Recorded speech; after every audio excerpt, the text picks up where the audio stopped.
মানে প্রচুর গরু ছাগল, এমন একটা জায়গা আছে এখন জায়গাটাতে প্রচুর গরু ছাগল, মানে খালি মাঠ মূলত। সো এখানে সবসময় আপনার গরু ছাগল রাখা হয় আর কি জায়গায়, খালি মাঠ থাকার কারণে। তো এটা হচ্ছে সরকারি জায়গা। সো এরকম জায়গাতে একা একা বের হয়েছি, আসলে কেউ থাকলে হয়তো জিনিসটা অন্যরকম হইতো আর কি। বাট কিছু করার নাই, ইনশাল্লাহ নেক্সট টাইম কেউ না কেউ থাকবে। সো ভাই ऐसी जगह कहाँ मिलेगा, just look at this view. মানে এইরকম জায়গা লাইফে খুব কম সময়ে আপনি এক্সপ্লোর করতে পারবেন। মানে জায়গাটা তো সুন্দর, আমি ভাবছিলাম মানে এক একটা মানুষের কথা মনে পড়লো। সো ওর কথা ভাবছিলাম। সো মানে একটা ফানি কথা মনে হয়েছিল। সো এরকম আর কি। সো ভিউটা দেখেন,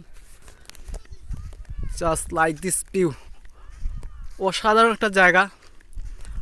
আমি জায়গার লোকেশনটা এই মুহূর্তে বলতে চাচ্ছি না। আপনারা যদি মনে হয় যে এই লোকেশনটা আপনারা জানতে চাচ্ছেন, অবশ্যই আমাকে কমেন্ট করবেন। কমেন্ট করে জানার চেষ্টা, আমি অবশ্যই পুরো ডিটেলসে বলে দেবো আর কি। সো অবশ্যই আমার কমেন্ট করবেন আমার কমেন্টস বক্সে।